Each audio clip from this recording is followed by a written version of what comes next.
Welcome to Åndalsnes in the Norwegian Fjords region. I've just arrived on Aurora, a traditional cruise ship from P&O Cruises. We are heading north in search of the Northern Lights, but our first stop, about halfway along the journey, is Åndalsnes. It's March, as you can probably see, there's some snow on the mountain behind me, and it's a very cold day. It's a bitterly cold wind right now. But I've also been at other times of the year, the summer and the autumn. So in this video, you'll see footage from different parts of the year. Just before we get started, please do check out lifeinnorway.net for more on Åndalsnes, the fjord region, and all things Norway in English. And if you do enjoy these videos, please do consider backing me and this channel on Patreon. Backers get early access to videos like this, plus exclusive travel tips from yours truly, a travel writer who's lived in Norway for almost 14 years now. Now, let's begin by putting Åndalsnes on a map. All of the West Norwegian Fjords region is picturesque, but Åndalsnes is set in an especially beautiful part. Nearby towns include Ålesund, Molde and Kristiansund. Nestled at the end of the Romsdalsfjord, Åndalsnes may not stand out at first glance. Like many small towns in Norway, much of it was rebuilt after the war, giving it a functional first impression. But, as with many destinations in the fjord region, it's the setting that excels. That means to get the most out of a visit here, you need to plan to do something. This is no city break, so a simple walk around the town just won't deliver.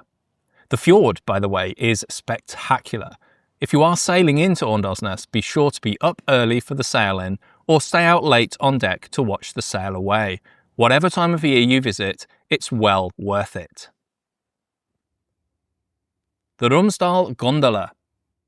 To fully appreciate the spectacular surroundings of Åndalsnes, the Romsdalsgondolen is a standout attraction. This modern cable car departs from the town centre, just minutes from the cruise ship terminal. It offers breathtaking views as it ascends the mountain, but the real reward is at the top. Smartly constructed walkways lead visitors to several sensational viewpoints of the fjord and valley in different directions.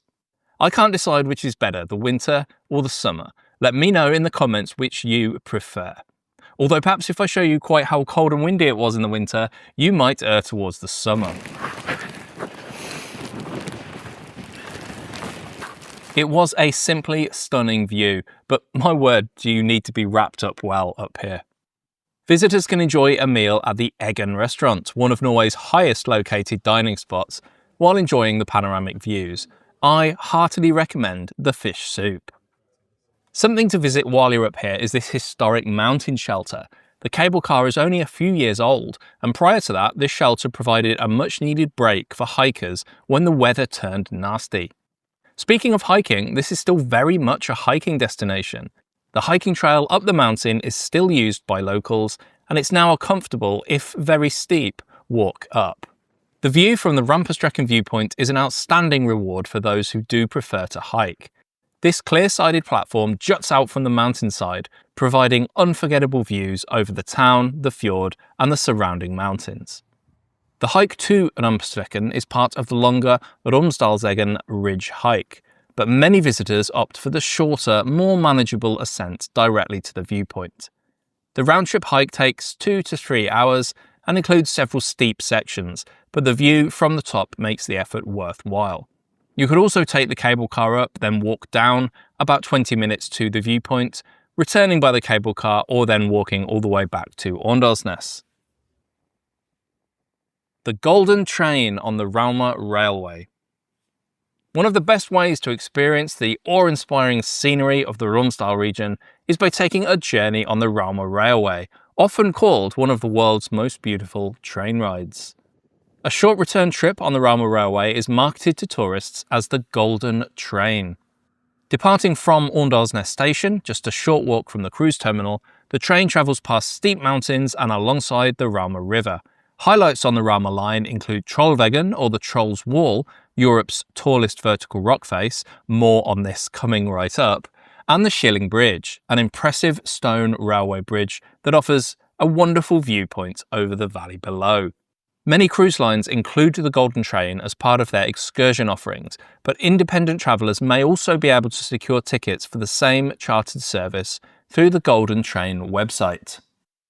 The next must-see in the Åndalsnes region is Trollveggen, or the Troll Wall. It's the tallest vertical rock face in Europe, and it is right behind me here. Just take a look at this.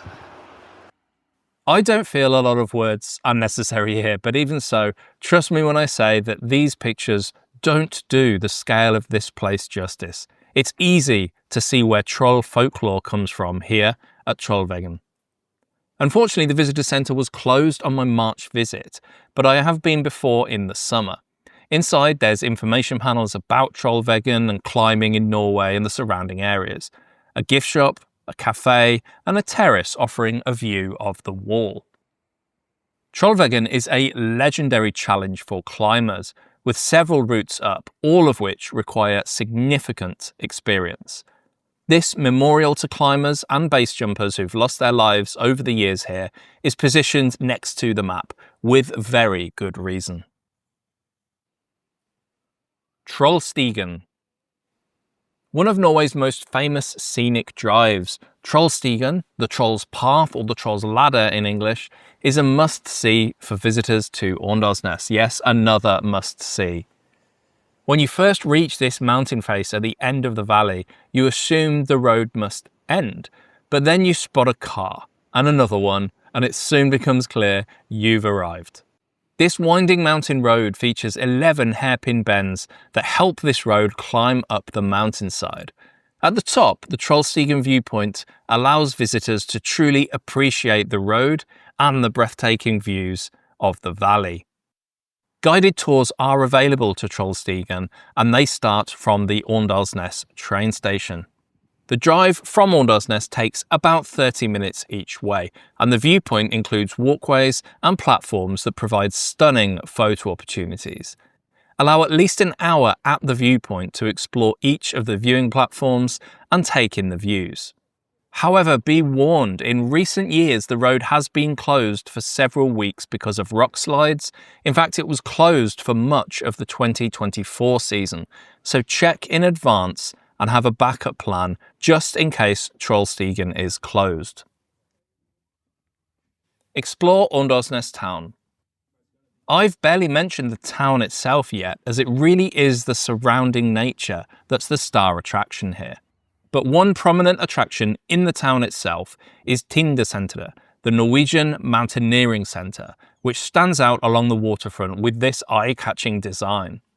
While the museum is best suited for those with an interest in climbing, hiking, or the mountaineering history of Norway, it is also home to an indoor climbing wall, and that's regularly used by avid climbers. One must-see at the train station, regardless of whether you're taking the train or not, is the train chapel.